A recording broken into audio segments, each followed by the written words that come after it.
What's going on, ladies and gentlemen? Welcome back to another video here on the channel.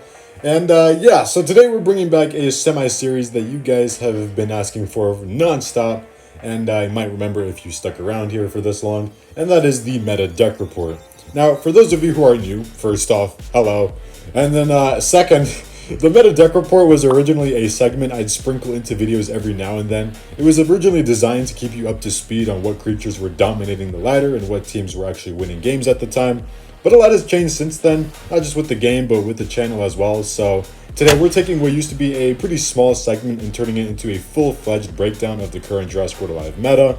In this video, you'll not only be seeing which creatures are defining the ladder right now, but also 8+ tested and proven teams that you can actively climb with on your way to the shores, all courtesy of the research crew and myself. Now, because this is the meta, these teams are going to assume you have access to at least a handful of higher end creatures. However, since most players are still building their collections, fret not, you can look for the replacement options as noted by the symbols for each and every team so you can adapt based on what you actually have unlocked. With that being said, we have got a ton more material to cover in this video, so without further ado, I've been waiting a long time to do this, so sit back, relax, and enjoy the show.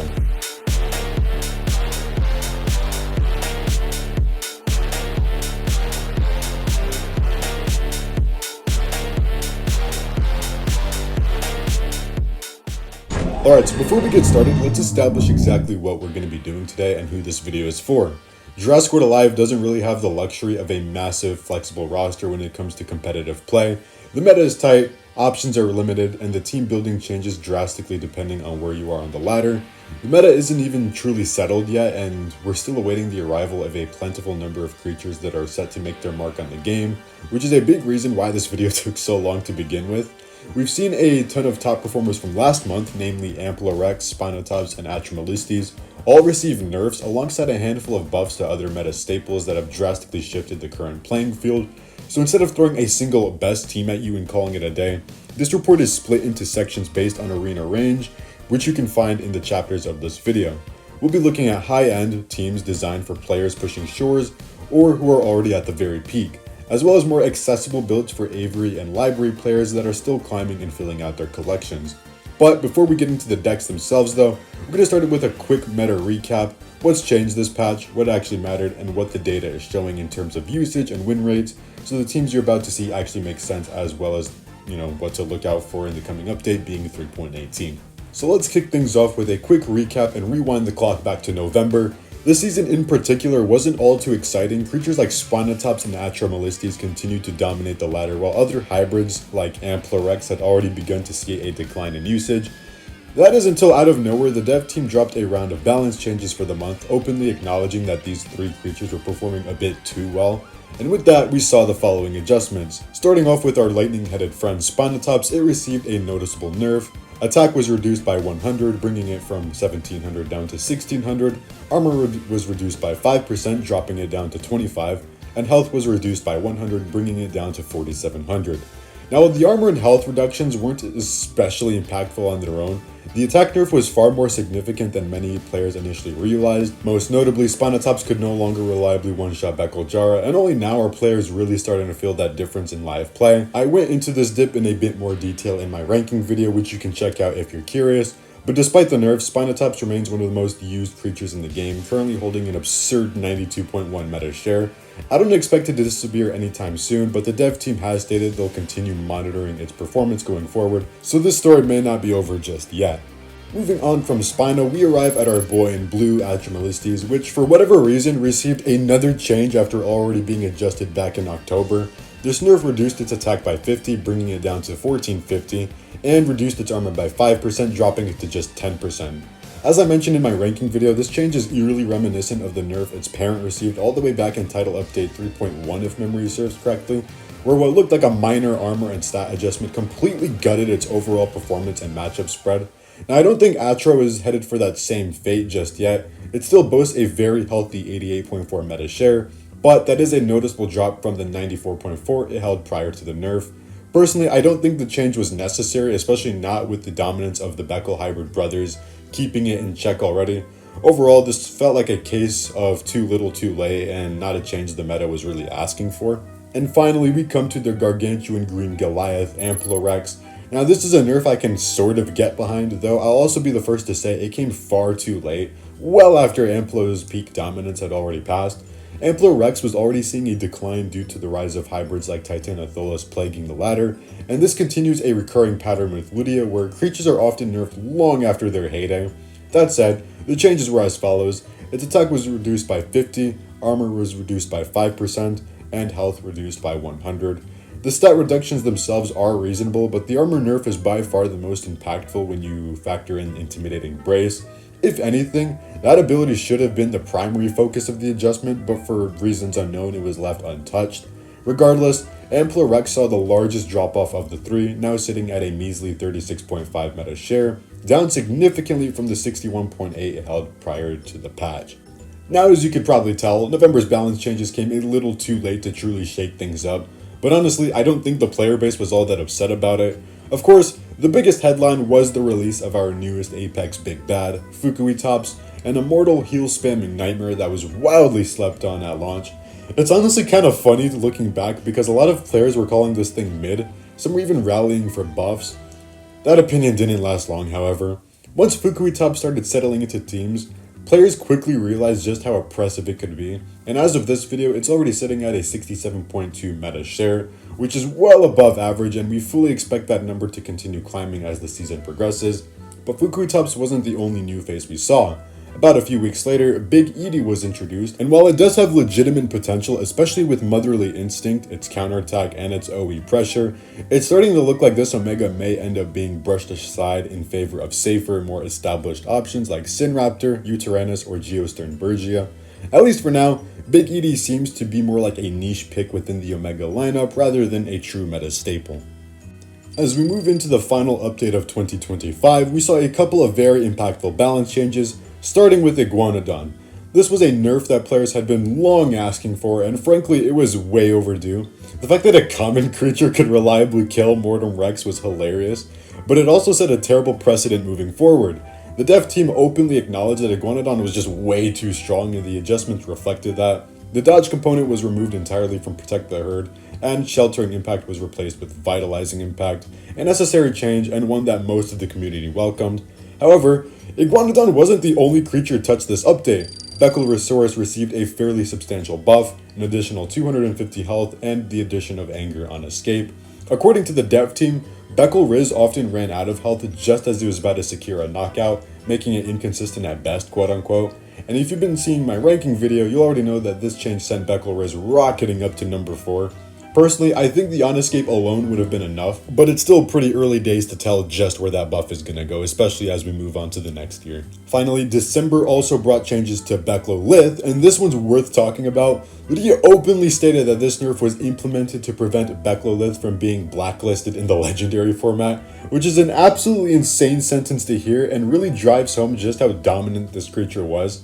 The nerf included the following: attack was reduced by 100, armor completely removed, speed reduced from 131 to 129, and on the resistance side of things, crit resistance lowered from 25 down to 15, distraction resistance lowered from 50 to 25%, and DOT res lowered from 75 to 25%.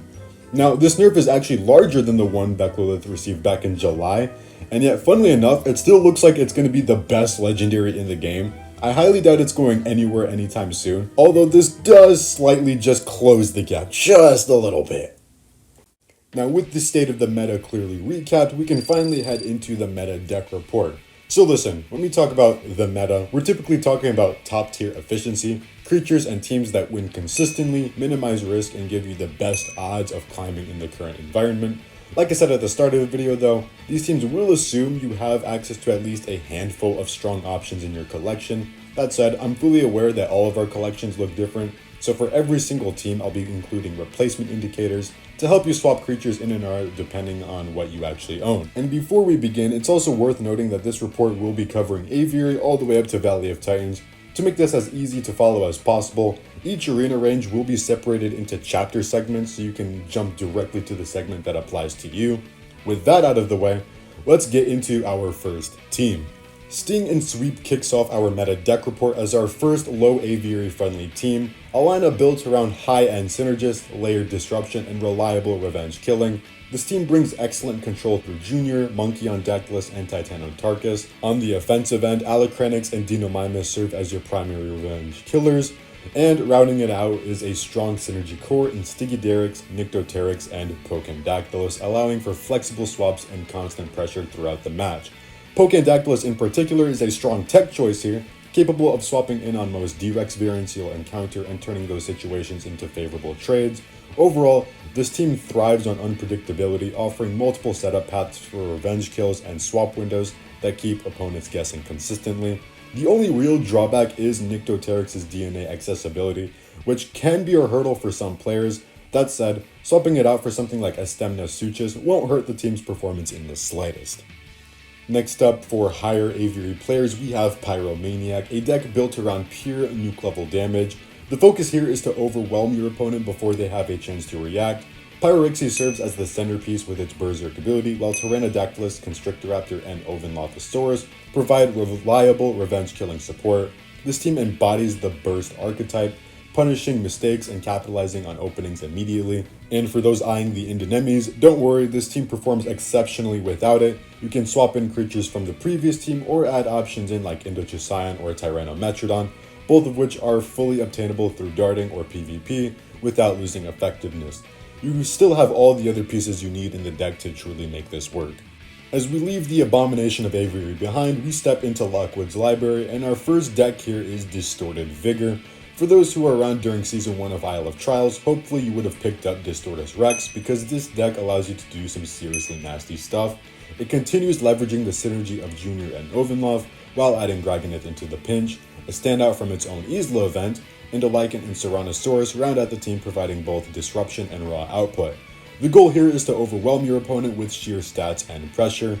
However, for players who haven't unlocked the Malformed Menace, don't worry, we've got a budget-friendly alternative called Sorry Not Sorry. This team leans into the revenge potential of Sapanthera and offers plenty of effective replacements to dominate the library ladder.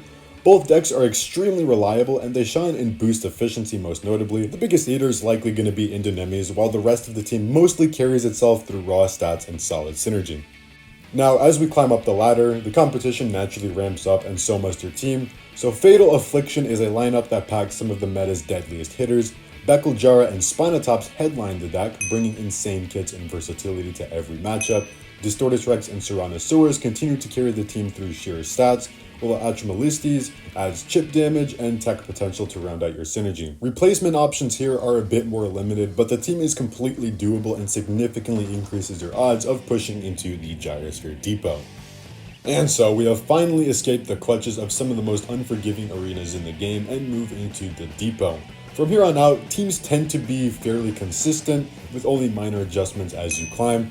Your most common threats in this range will be mid to high level Bekel'Jara and Spinotops, alongside higher levels Sapanthera, Skunametrodon, and Dragonith. The most effective counterplay to that is what we've dubbed Good Creatures, because quite simply it's a deck built entirely around reliable performers. You're continuing to maximize the value of Bekel'Jara, Spinotops, and D-Rex, with the addition of Titanotarchus to round things out.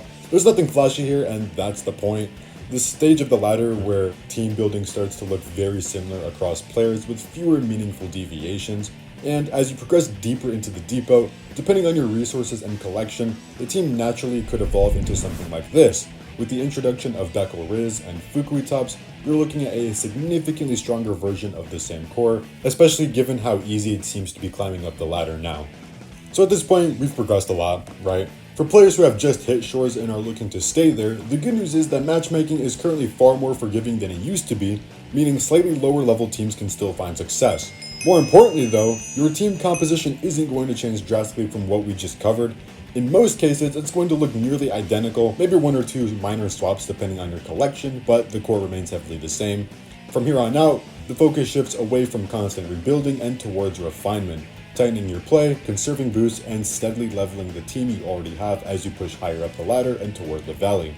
And with that in mind, this is where we finally talk about it, what the current best team in the game actually looks like. So here it is, simply titled the number one team. This deck is quite literally the convergence point of the current meta. built by stacking the most consistent, oppressive, and efficient creatures available right now. Mastodontosaurus earns a slot off raw, absurd stats, elite matchup spreads, and the ability to force pressure from turn 1. Junior remains the most flexible pieces in the game, bringing reliable synergy, swap pressure, and nuke level damage, to the point where he can even function as an opener if you're feeling bold enough. And then there's tier 5 Distortus Rex, which frankly pushes this deck into a different tier entirely. D-Rex is one of the few creatures in the game that can conceivably take on an entire opening roster by itself, and this team is built to give it exactly the momentum needed. Also, I'm going to make the assumption that a lot of you have been eyeing that Indochine in the top left corner, and that is because it is among the most consistent, most slept on creatures in the game. Its kit may seem a bit basic, but it just works so well for it, and I think the buffs they delivered did it so much justice. At tier 5, it is especially scary, and if you've seen my beta videos, Indochi is featured heavily in them as a fun yet versatile pick. It can reliably take on so many of the meta's best picks like Spinotops, D-Rex, Masto, and Atro, which all fall flat to it, and if you boost its speed a bit higher, that threat only becomes even worse because it can now take out Fukuitops and PickleRick, assuming it gets the dodge. Also, Critical Fear Strike is a very good basic, as that critical carries on to the next turn, which essentially lets you set up a fat rampage on whatever comes out. I just have nothing bad to say about it, and I definitely recommend players to get it if they can, since it is relatively easy to obtain via darting and battle events. Simply put, this is the cream of the crop, the sweatiest, most reliable, no-nonsense deck you can run right now, and the benchmark that everything else in this video has been building towards. And before we wrap things up, I want to quickly flash the current tier list on screen. And some of you are going to notice that there is a little bit of a change here and there between this and my ranking of the top 16 video. That mainly comes down to timing, because at the time of that video, I wrote that like maybe a month before, because I had already, had everything pre-planned, pre-edited, but because of timing, it just kind of screwed me in the ass. So I just want to take the time to clear up any misconceptions you guys had about the rankings and that, and then just translate them over here. Atro Maxima, there you go. Atrosa Maxima, thank you guys for letting me know. That list assumed Atrosa Maxima's ability worked, which is why it scored higher than Atromelistes. However, now the ability doesn't work, and now it's going to score below Atro, and Atro actually moves higher. Indochine is depicted here as like below Sinraptor. That's an editing issue on my end. It should be above Sinraptor and maybe above Monkey on Dactylus, but aside from that, the list will remain relatively the same. You got all your low tyrant picks down below, you got all your high tyrants, and that's about it. But I just want to clear up that little misconception because a lot of players were a little bit confused as to some placements. Also, Rajadorixes can go a little bit higher because it does kill stuff like Fukuitops, both Beckel brothers, and then I'm pretty sure it does kill Sinraptor if I'm not mistaken. So thank you guys for letting me know.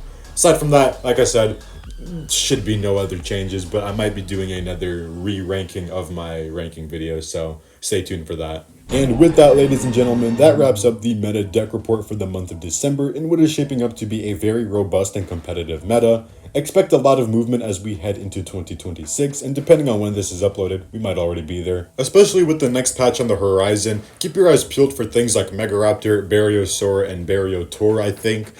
They might be on screen as a little teaser. Ooh, that's if I decide to put them in and Lydia doesn't just completely dox me turn 1, but we shall. I don't think they will. I mean, I'm not really showing anything, but this is why you guys watch me. You live for the leagues. But I just want to thank you all for an incredible year. 2025 was an absolutely fantastic year for the channel. I had 10,000 subscribers, so I'm really grateful for that. Also, shout out to CozySnap, who is the, I guess, original brain behind the meta deck report. I'll link his channel down below. He's a Rivals guy now, I'm pretty sure, so I'll link that channel also. So do go check him out, tell him I sent you, and thank you once again for the inspiration. I do want to try doing this on a monthly basis because I think it has some real merit behind it, so do let me know what I can do to refine this. Also, let me know if any of the decks featured in this video worked for you guys. The team did, extensive testing, and I'd like to think they do work out and they do have real credit behind them. So I guess let me know down below which deck you used and how you refined it. With that being said, ladies and gents, I've been your host, Tiger Plays. Thank you once again for an absolutely wonderful year for the channel, and I will see you guys next year. Take care.